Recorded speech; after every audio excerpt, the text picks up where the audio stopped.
Ladies and gentlemen, welcome to another late album review. My timing is just not great on this channel when it comes to reviewing albums I want to review, but hey, better late than never. And this is an important album to review because it is the new album and apparently the last ever album from my favorite heavy metal band of all time, Megadeth. According to the main man himself, Dave Mustaine, this will be Megadeth's last ride. And they have chosen to go out with a self-titled album. I think that's pretty apt. And pretty importantly here, they are going out on top because this album was Megadeth's first ever #1 album on the US Billboard 200. So hey, congrats to Dave and the guys. First ever #1 album. Yes, it probably is easier to get a #1 album in 2026 than it was 40 years ago because no one buys physical albums anymore, it's all streaming. But hey, a #1 is a #1, and fun trivia fact, the closest Megadeth got previously was Countdown to Extinction in 1992, which hit #2 on the Billboard 200, and back then, you know, it was a double platinum album, but still couldn't hit #1, and it was kept away from the #1 spot by Some Gave All, the debut album from Billy Ray Cyrus. And Dave Mustaine made a note of this in his autobiography from 15 years ago. I can't believe it's been that long since that book came out. Just had to throw that trivia fact in there because it is a fun piece of Megadeth trivia, but I also do tend to talk about older country music on this channel, so I had to make sure I reference Billy Ray Cyrus there. But as I said, Megadeth have been my favorite heavy metal band for a long time. They are one of the only acts that I will still buy physical albums for, so I made sure to get the CD, and I got the CD directly from the band's website. That is an important detail that I will circle back to later, but keep a pin in that. I bought the album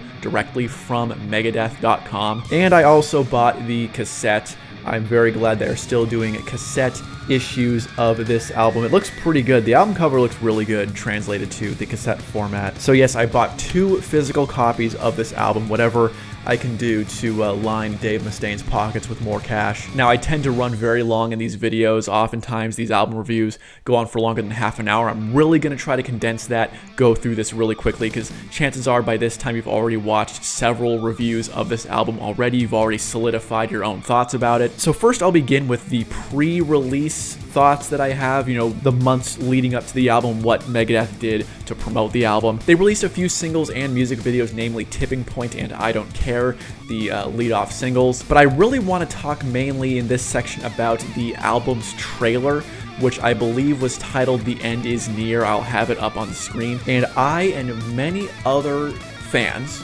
were very disappointed and confused, actually, that the album trailer was entirely generative AI video. It's this, apocalyptic end of times doomsday type scenario where you have these very obviously generated AI apocalyptic video scenes, and news reporters are like, oh, it's the end of the world. Very obviously generative AI video. And it was disappointing because, if this is Megadeth's last ever album, spend the money to produce a real album trailer, I kind of started to cope about it a bit, actually, because, you'd expect that Dave Mustaine, with, how tapped in he is politically and how political he likes to be, and in general, the political and religious views he has, you'd think that he, of all people, of all musicians, would be very against generative AI in both video and music form. So this was a very bizarre move to just accept, Dave Mustaine going into Facebook boomer territory. Oh, look how cool these generative AI videos are. Very strange. And that's when I started coping about it, thinking, what if this is like a really on the nose message here? Because the title of the video is The End Is Near. That's the title of the trailer. And so it's like, okay, well, the end of Megadeth is near because this is going to be their last ever album. But I was like, no. What if this is like typical Dave Mustaine 5D chess subliminal messaging? The end is near is like an on-the-nose reference to generative AI, like the end is near, the end of media, the end of video as we know it, the end of music as we know it. We're going to have to question everything from now on. Unfortunately, that doesn't seem to be the case. I was like, maybe there's going to be a song on this album that's about the impact of generative AI and how we're not going to, be able to believe what we see anymore. That would be right up Megadeth's alley lyrically and thematically. And yet, That unfortunately does not seem to be the case. It seems like Dave Mustaine went the Facebook boomer route and was like, "Oh, let's use generative AI to produce the album trailer," which was a very disappointing note to begin on, frankly. Like, who would have expected in 2026 Testament to have the much more tapped in, locked on perspective on generative AI with their recent release? Go check out the New Testament album, by the way. It is pretty good. So, disappointing album trailer aside, I'm a big fan of the album cover.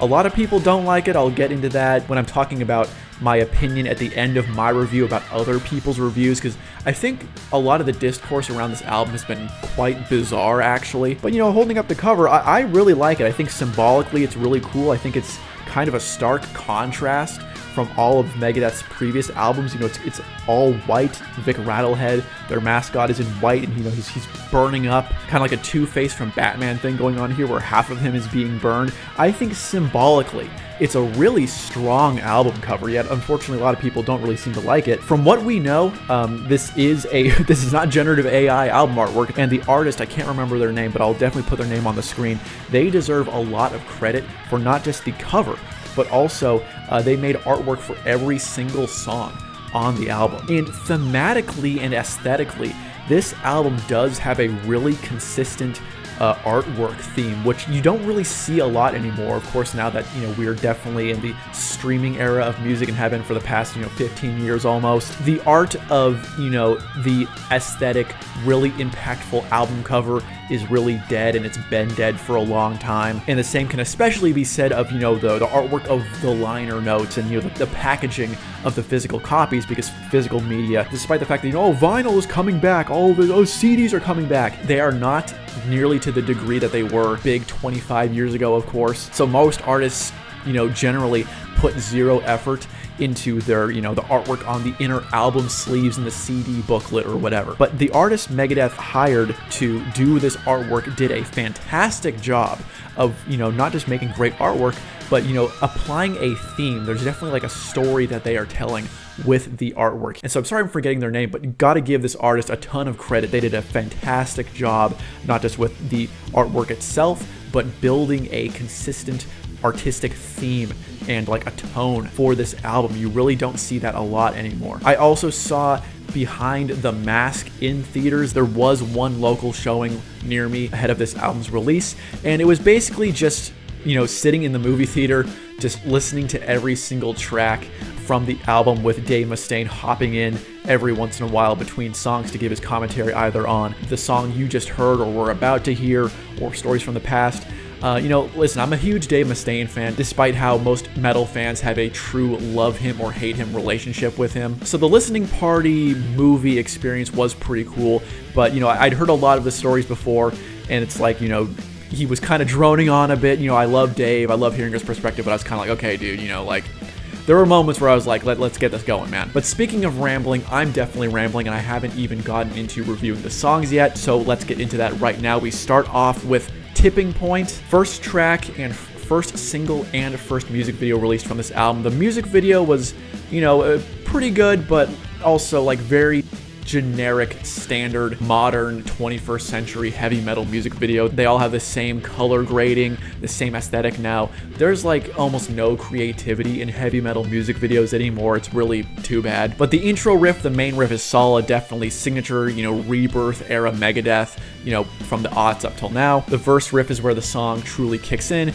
Solid chorus, not a bad intro song at all. They have been performing this at all of their concerts for this tour so far. Great guitar solos between Dave and Teemu, who is the latest second lead guitarist hired gun in the long line of Megadeth lead guitarist virtuosos. He did a great job on this album, and he co-wrote a ton of songs too. Usually you don't see new collaborators getting this much of a say in the direction of a Megadeth album. The mosh riff in the last third of the song is really cool, but the lyrics and vocal melody are definitely mediocre. And this is probably one of the very few songs off this album that fans will keep coming back to years from now. And I understand that that statement is a bit of a spoiler for how the rest of this review is going to go, but that is unfortunately the case. It's a good but not great opener, 7.5 out of 10. And before I continue, actually, I forgot to explain how I grade albums on this channel. Every single song on the album has a potential score out of 10, maximum of 10 points, minimum of 1 point.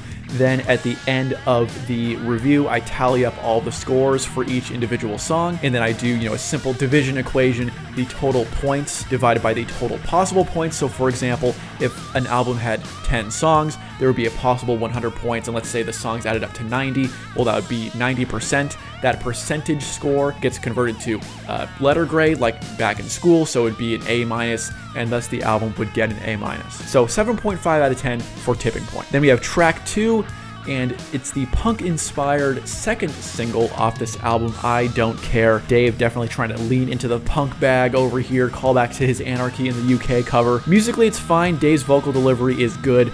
But the lyrics are extremely goofy. Coming from a guy in his 60s, I understand that Dave has always kind of had this rebellious, you can't tell me what to do attitude, but the guy is in his 60s now, and there's really not much you can say besides that. Like, it is kind of funny to watch the music video and you have these Gen Z punk rocker kids at the skate park juxtaposed with the Megadeth guys who are so much older than them. I will say this song might actually have some outside appeal and staying power because it is a bit of a departure from Megadeth's traditional thrash metal fare. More quality guitar solos, another 7.5 out of 10 here. Definitely a change of pace. Some people might not like that, some might like that. Decent song, decent single. Then we have track number 3, Hey God. This is Dave's most overtly religious song in a while, at least from what I can remember. And this is a side of Dave's mindset that I think would be cool for him to explore more often, either in future projects that are not Megadeth, or, in hindsight, it would have been cool for him to explore more on all these recent albums in the late stage of his career. It's way more self-reflective than,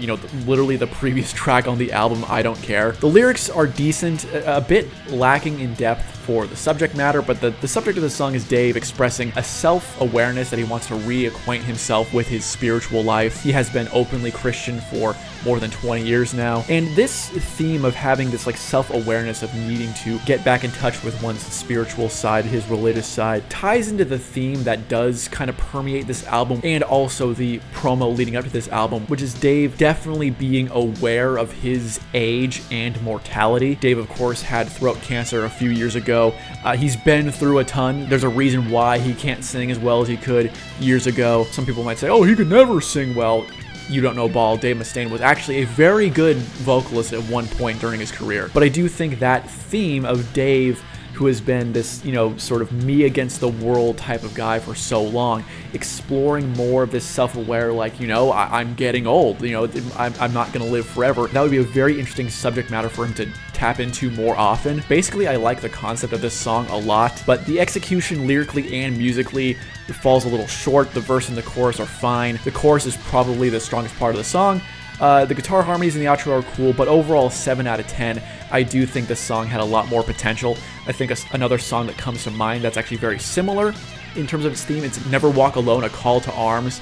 If you didn't know, that is a very transparently religious song. I don't know if a lot of folks know that, but that is a very religious song in nature.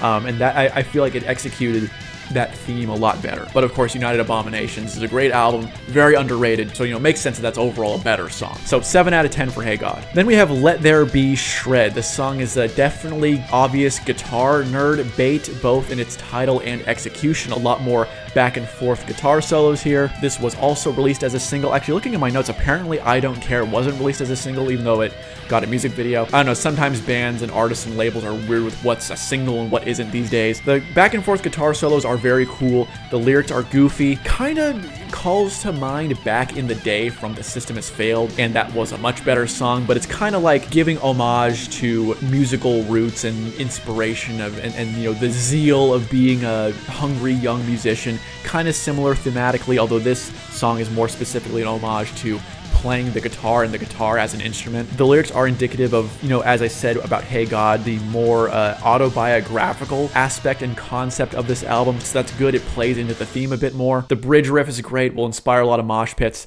Another 7.5 out of 10 for this song. Then we move on to track 5, which so far has kind of been established as the consensus best track on this album, or the most underrated track on this album. People are begging for this to be played live. It is Puppet Parade. Definitely a callback to Countdown to Extinction era style songwriting. In fact, this really sounds like it could have just been a leftover B-side from that era. Also, I felt like this is kind of a callback vibe to 13 because that album was also a 90s era Megadeth revival itself. So this song sounds like it could be an outtake from either of those two albums, actually, as funny as that sounds. So far in the track list, this is my favorite song, although the chorus could have been executed a little bit better, and this is definitely one of those instances where Dave's decreasing vocal capabilities stand out. I get the sense that 20 years ago, this would have been, you know, a song with a big anthemic chorus, but in 2026, it just sounds really tired. The breakdown 3.5 minutes in is very Countdown era. I give this one an 8 out of 10, strongest song on the track list so far,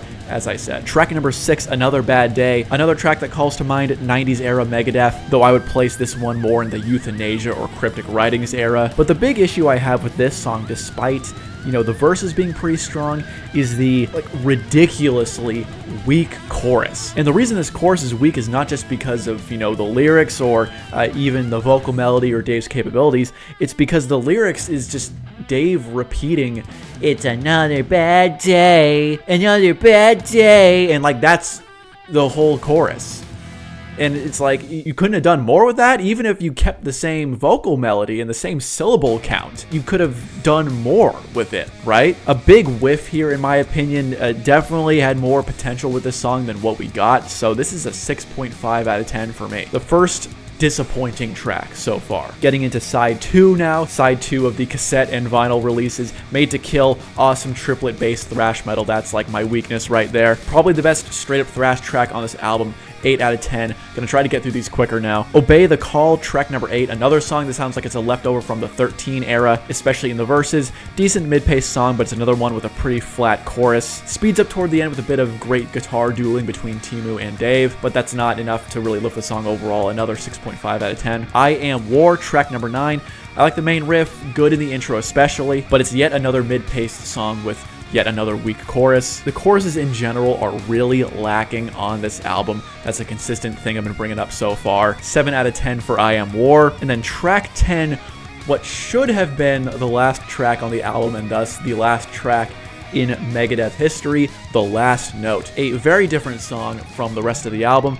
One of the most self-reflective songs Dave Mustaine has ever written. Great lyrics, and the very dramatic musical bed really adds to the weight of the song and the message. Very awesome spoken word intro and outro, especially the outro. The chorus is better melodically and musically and lyrically than every other chorus on this album just about. I hope that this will be played live on the upcoming tour. I know it would kind of be a big sonic difference between this song and the rest of whatever Megadeth plays on their set list, but I think considering the weight and message of this song, it has to find a place in its live set somehow. I don't know why I have my headphones in. I'm going to take these off. I don't know why I put them back in this take. Because of the weight and impact and significance of this song and its message, I think this will probably be one of only 2 or 3 songs from this album that will go down in history as Megadeth classics, especially this one. Really nice classical guitar solo before the main guitar solos as well. I assume that's 𝑀𝑒𝑒𝑔. I don't think Dave is really a big nylon string guy, but hey, maybe he's still surprising us at this point in his career. And then, as I mentioned, the intros and outros are spoken word, very cool, but especially the last line,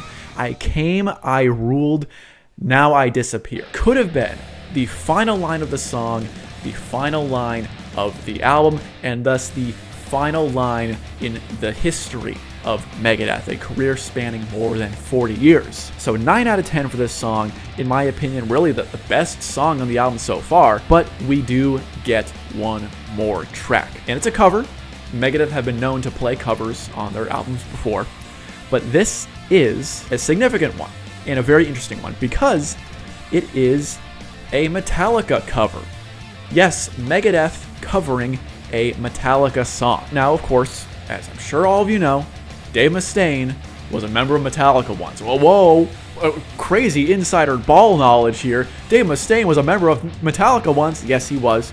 And he co-wrote a lot of their stuff, as you know, and as he's been telling us, and as the members of Metallica admit, for decades now. And it's a very interesting choice for him to choose Ride the Lightning, which is the title track of Metallica's second album from 1984. And it's interesting because in terms of Metallica's association with Dave Mustaine and his songwriting, it is their first album, Kill 'Em All, that really has Dave's fingerprints all over it. Like, that's an album that, as much as Metallica fans might want to downplay it, Dave Mustaine is all over that album, even though he doesn't actually play on it. Because for one thing, there are tracks in the album such as Jump in the Fire, such as The Four Horsemen, and others where Dave really helped shape the core of those songs. Those really are, in a sense, his songs. Now, he co-wrote them, especially with James Hetfield, but his impact on those songs is really felt. Like, those are largely his songs. And on top of that, because he was fired like pretty much right before the recording for the album started, they brought in Kirk Hammett from Exodus, who remains their lead guitarist to this very day.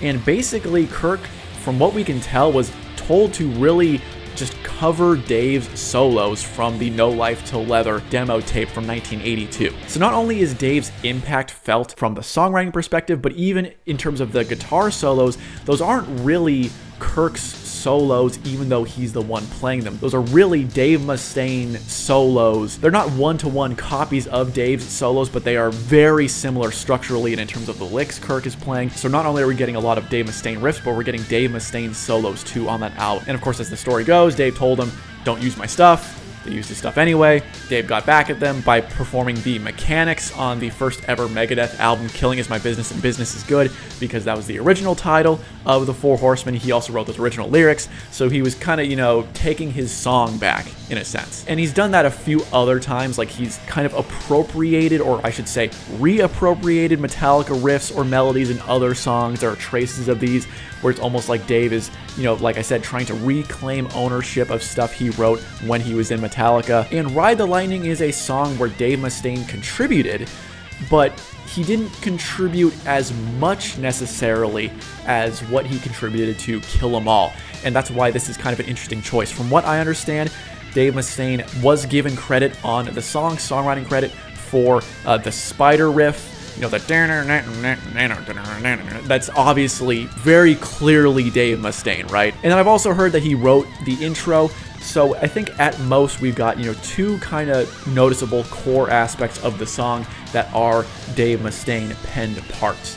That being said, James Hetfield wrote the lyrics. I don't believe Dave had any impact on the guitar solo that Kirk performs, despite the fact that, people will see his name on the credits and assume that he wrote everything in the song. Dave, by his own admission, doesn't claim to have written, the core of the song. He claims that, bridge riff, and I believe he claims the intro, but that's it. He doesn't claim the lyrics at all. He acknowledges fully that that was James Hetfield, and that is why this is an interesting cover for him to choose. So a big reason why he chose the cover, and this is his own choice, is, he wants to finally bury the hatchet, and as he said himself, close the circle, really go out with this final note as like a nod to his time in Metallica and this long-running, decades-long feud that they've had. So he wanted to end his final album with like a tip of the cap to Metallica. But that is one reason why this is so bizarre, I guess. I don't hate the cover. I'll get into my review of it now. When this was first teased, everyone was kind of assuming that this would be like a sped up or even thrashier version of Ride the Lightning, kind of like what they did with the Mechanics all the way back in 1985. They sped the song up. So we all thought that this would get the Mechanics treatment, but instead Megadeth remain very faithful to the original version of the song in terms of its musical arrangement. Some parts are cut down a little bit, but really in terms of like the tempo and the arrangement is really very, very similar, which was surprising. And I think this sort of adds credibility to Dave's statement and his belief that this is like representing the final burying of the hatchet between him and James and Lars from Metallica. Will that statement age well? We'll have to see, of course. With Dave, you never truly know.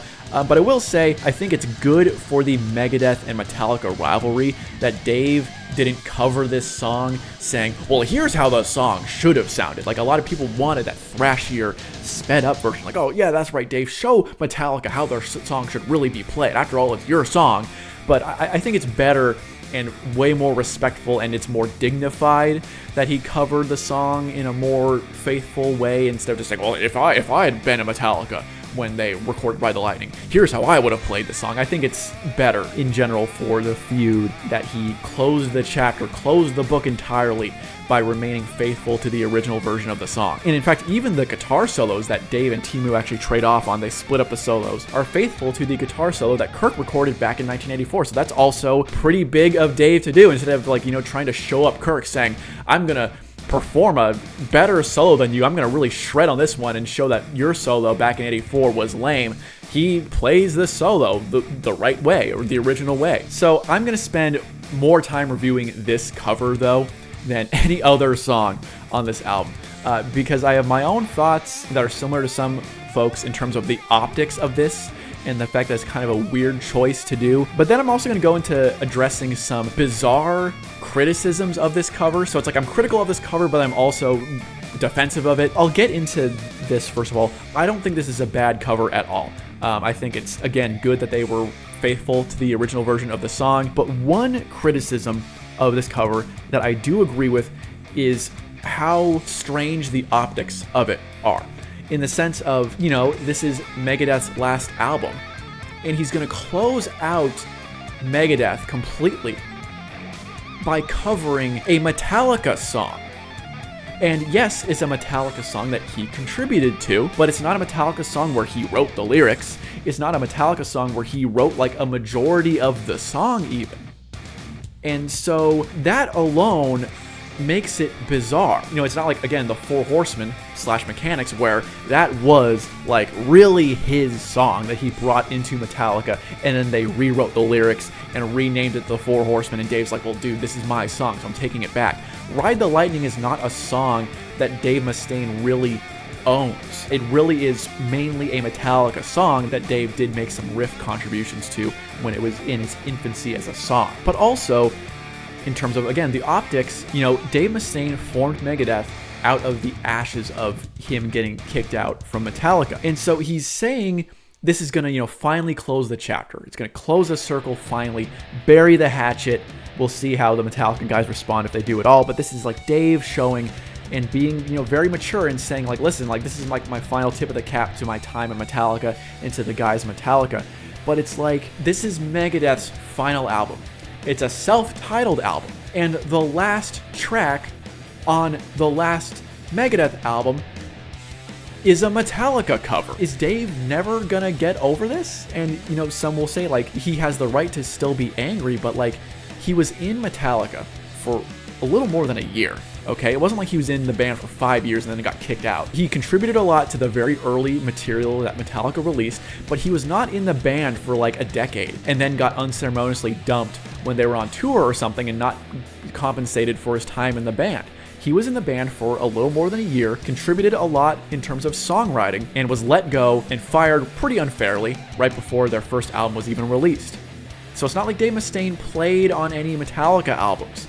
And yet, he still clearly holds on to a lot of resentment, some of which is justified, but it's like, dude, it's been more than 40 years, and you're gonna end your last ever album with a Metallica reference. So that's kind of what's strange about this cover to me. And I know some people are coping and say, well, no, it's not really the last track on the album. The last note is the last track on the album. It should have been. The last note should have been the last ever Megadeth song. But people are saying, oh, well, no, the last note is the last ever Megadeth song, because Ride the Lightning, as you can see, is listed as a bonus track. I hate how artists have been classifying bonus tracks for decades now on their albums. I'm going to say this. No, Ride the Lightning is the last ever Megadeth song, because it doesn't matter that in parentheses it says bonus track. It is available on every single version of the album that's out.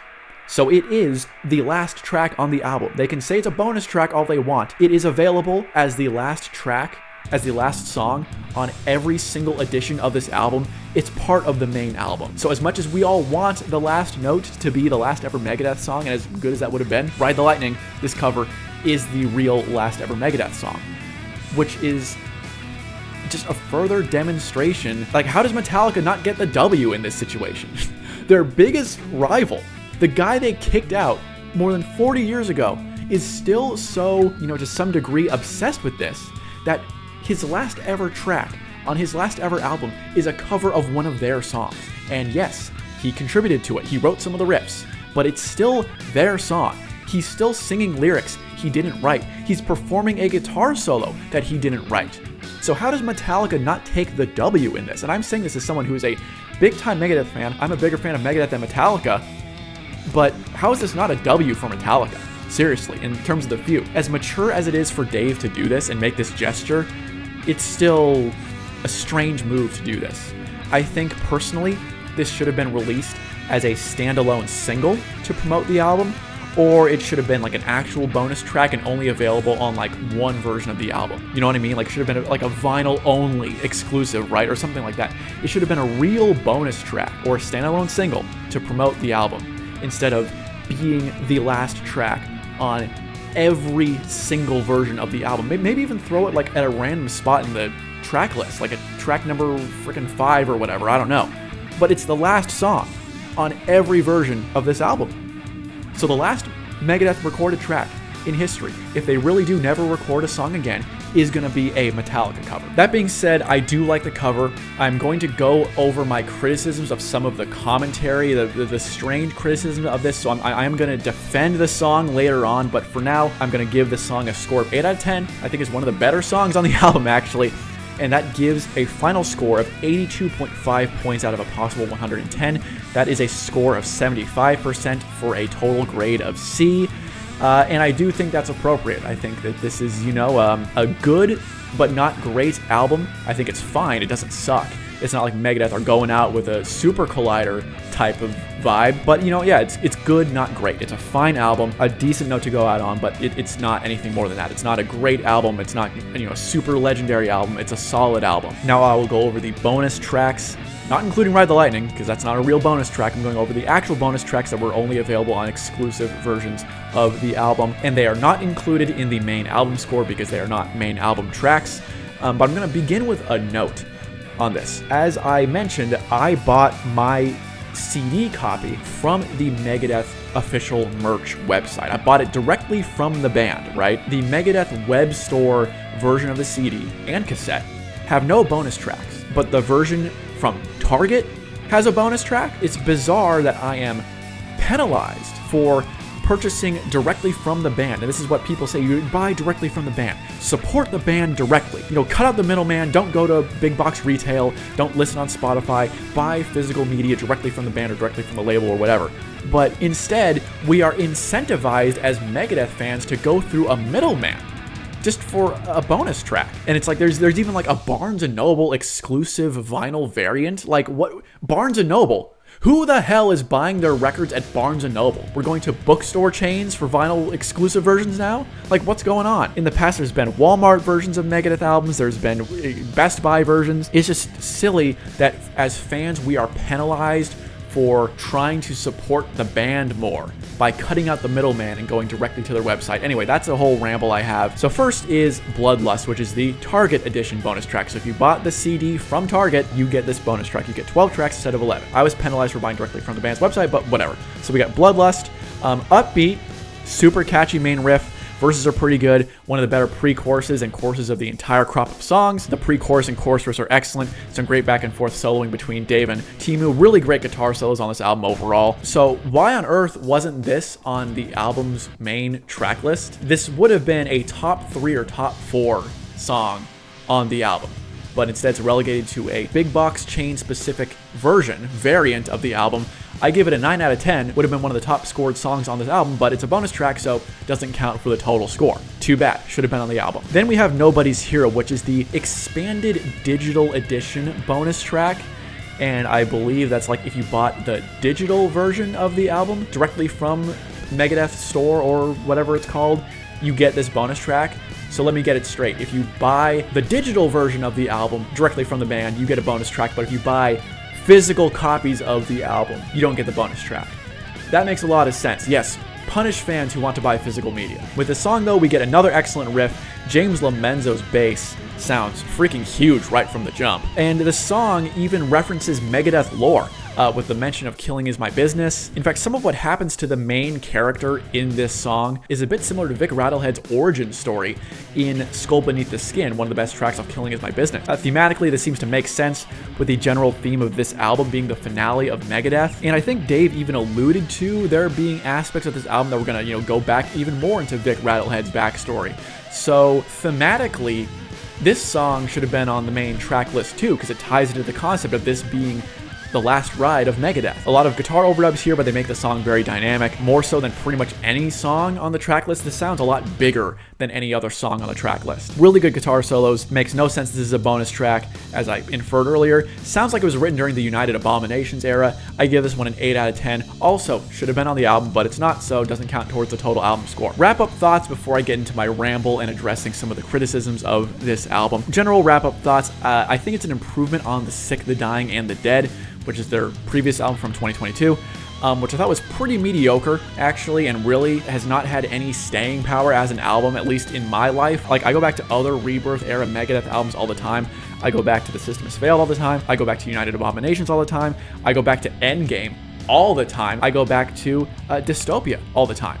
I have not touched anything off The Sick, the Dying, and the Dead for years. Like, that album just really came and went, in my opinion. So it is at least a step up from Megadeth's most recent album, their second to last album, at least. So it's an improvement, and like I said, the #1 album, really going out on top. So symbolically, this album really does mean a lot, not just because it's the last ever Megadeth album, supposedly. But now I'll get into, my ramble about some of the criticism and the takes I've been seeing around this album. I've watched several reviews already, several reaction videos already, and, listening to what these commenters are saying, what these critics are saying, and then reading comment sections on YouTube, on like the Megadeth subreddit, etc. And what's peculiar about some of these reactions is it seems like a lot of these people have no familiarity with Megadeth, or at least the past 20 years of Megadeth at all. The three main takes I've seen that fall into this annoying criticism category that I've created here. Two of them are related to the Ride the Lightning cover. The first being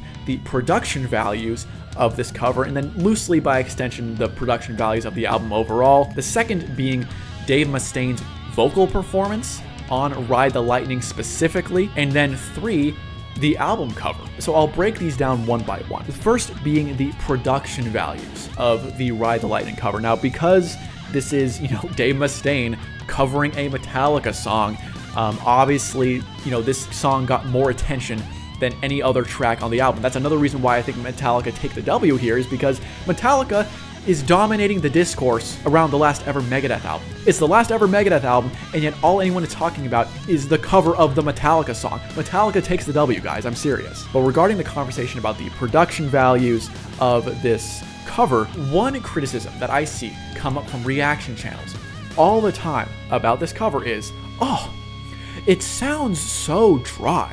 It's not anything like the original version with all of the reverb. Oh, the original version sounds so much bigger. Yeah, because we're talking 1980s production values versus 2020s production values. And it's so weird because I've seen this criticism coming from people who are seemingly tapped in to listening to a lot of current metal bands, or at least, new releases from older metal bands. And yet this criticism makes no sense to me, because here's the thing. I personally am not just a fan of older music, particularly 1980s and early 90s heavy metal and hard rock in general, but even all music from that era. I prefer 80s and 90s country. I prefer 80s pop. I prefer 80s and 90s smooth jazz. I prefer 80s blues. I prefer, just in general, the 80s and the 90s is the sweet spot for me in terms of music production. I just like the way music sounded from back then, especially the 80s. I like the big cavernous reverb sound, delay, all that stuff. I like the way 80s music sounds. So if the criticism was, well, I simply prefer the way the original version sounds, well, duh. I think the 80s production values sound better than the modern production values. Duh. Easy take, I agree with it. But that's not what these people are saying. They're complaining that it doesn't sound one-to-one like the original Ride the Lightning from 1984. So people are complaining that a metal song in 2026 doesn't sound exactly the same production-wise as a song that was recorded in 1984. And so my question for these people is, have you listened to a heavy metal album since the turn of the millennium at all? Because the big cavernous 80s style production values have not been in vogue since the early 90s. There are a couple bands like, Power Trip and then Skull Fist, who are, current era metal bands who have done, one-off albums with, a very 80s inspired production style. And that's really, really cool. But even a lot of these 80s style revival modern metal bands that, model their sound off 80s and older bands, they still use modern production values. You can still tell that they're current bands because their music sounds modern. And especially with thrash metal, have you listened to a thrash metal album from the past 25 years?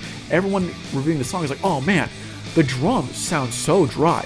The guitars sound so dry. Oh, Dave's vocals are like right in my ears. I don't like the way the song is produced. This is what thrash metal has sounded like in the 21st century. A good example, and to reference an old school band, is like go listen to Exodus's current albums. Go listen to like Blacklist off the Temple of the Damned. Go listen to the songs off Shovel-Headed Kill Machine. This is what thrash metal has sounded like for the past 25 years. This dry, super punchy, in your ear sound. This is what thrash metal has sounded like for 25 plus years. Have you not listened to a thrash metal album since then? Have you not listened to a Megadeth album since the 90s? Because a lot of the recent Megadeth albums have sounded like this too. So this is a criticism that makes no sense to me. If you want to say 1980s metal production values are better than current ones, I agree with you. But instead, you're just complaining about the production values to begin with. Like, oh, why doesn't this 2026 song sound identical to a song produced in 84? That's weird. I can only assume these people never listened to modern metal, because if they did, they would understand that Megadeth's production values on this album, despite the fact that I don't like them, are very much in line with how metal sounds nowadays. So that's been a very strange criticism that I've been seeing. And then we also have another one pertaining to Ride the Lightning that I mentioned. Dave's vocal performance. This is as simple as, if you expect 60-something-year-old 2026 Dave Mustaine to sound anything like 21-year-old James Hetfield from 1984, you're delusional. If you thought Dave was going to sound anything like 21-year-old James Hetfield from 40 years ago, you're crazy. Everyone's like, oh, his vocal range isn't as good as James Hetfield. Duh! Even current James Hetfield doesn't sound like 21-year-old James Hetfield. Maybe his voice is held up a bit better than Dave's, but he doesn't sound as good as he did when he was 21. He doesn't sound as good as he did back in the 80s. This criticism is bizarre. Dave doesn't sound as good as he used to. Have you heard any of the recent Megadeth albums? Have you heard how Dave sounded on The Sick, the Dying, and the Dead? Have you heard how he sounded on Dystopia? Have you heard how he sounded on 13? He sounded rough on 13. That album is almost 15 years old. That album is 15 years old. Turning 15 later this year. Dave hasn't sounded great for like 15 years now. Have you not been paying attention? Then the last criticism, and I'll wrap it up to carry on the point that I think these people just haven't been tuning in. I've seen criticisms of the album cover, saying, oh, this looks like something you'd see on the back of a MAGA Trump voter boomer's truck, like Punisher-style thin blue line artwork. I'm getting stand for the flag, kneel for the cross vibes from this album cover. Have you never seen a Megadeth album cover before? And so to wrap this up, I think what's going on is a lot of people who don't listen to Megadeth, or at least have not listened to recent Megadeth, and don't even listen to a lot of current metal at all, or at least current albums by older metal bands, are tuning into this album because they saw the headlines that this was going to be Megadeth's last ever album. So you have a lot of people who have not listened to the previous, past 15 years of Megadeth. Their last Megadeth album was like Endgame, and they haven't been paying attention since then. And they're like, oh, the last Megadeth album, I missed the last 4 Megadeth albums, I'll tune in. And then they tune in, they're like, what the heck is this? And they have that sort of reaction of, well, why doesn't Dave sound good anymore? Why is the production so dry? Why does the album cover suck? Because they just haven't been paying attention. That's the only way I can understand these criticisms occurring, because they come from an uneducated perspective. If you've been listening to Megadeth lately, you would know why their production values sound like this. you would know why Dave's voice sounds like this, etc. So even though I have my own criticism of the album, I don't think it's a great album, I do want to defend it a little bit because some of the takes I've been seeing online from music reviewers and reaction channels are really bizarre, and I'm like, do these people know anything about recent Megadeth at all? They must not, because otherwise they wouldn't be making these criticisms. Now, all that being said, I've droned on for way too long here. Going to be another super long video. One thing that I will give Dave Mustaine credit for, now that this is, possibly, very likely the last ever Megadeth album, I don't know if we will never hear from Dave again. We'll see. Maybe he'll just release solo albums from now on, right? Instead of worrying about taking a band out on the road and managing everyone, hey man, just say this is a Dave Mustaine album and just hire a bunch of studio musicians to help you out. I could definitely see Dave doing that. One thing I will give Dave credit for, and one thing I've always admired him for, is that unlike a lot of folks in the music industry, Dave Mustaine has always done it his way. And that is something a lot of people hate him for. That is something that, has caused him to have a lot of rivals and a lot of feuds over the years. One thing you can give Dave credit for, and you cannot say about a lot of other musicians, is that Dave, clearly, for better or for worse, has always done it his own way. He is a maverick. He's a rebel. It's his way or the highway. And if you don't like it, hit the curb. Get out of the car, bro, because the Dave Mustaine train is going down the tracks no matter what. And this album is Dave going out his own way. You think it's weird? I think it's weird that he wants to, cover Ride the Lightning on his last ever album. Well, Dave's like, hey, forget it. I want to bury the hatchet this way. I'm going to choose to do it this way. I can't say anything to him. It's how he wants to do it, okay? That's just how Dave Mustaine works. He does it his own way. And he gets to end his last album. He gets to end his primary band, Megadeth, his crowning achievement by saying, I did it my way. He gets to look back on his career and he can say he did it his way. That is something that a lot of musicians, a lot of famous people, and a lot of people in general never get to say. So Dave should be proud. I pray he lets go of, some of whatever resentment he, might still have towards Metallica or other people, because I really admire a lot of his accomplishments, and his life story really is an inspiration considering everything he's been through. I really suggest you read his autobiographies. He's apparently coming out with a new one soon. It's going to be called In My Darkest Hour. It's going to be about his surviving throat cancer, so I will definitely be reading that and maybe even reviewing it when it comes out. So that being said, I would be happy to hear how you guys thought of this album. What do you think? Is it good? Is it bad? Let me know how you scored it in the comments. Thank you so much for watching, especially if you're watching all the way to this point. See you next time. God bless.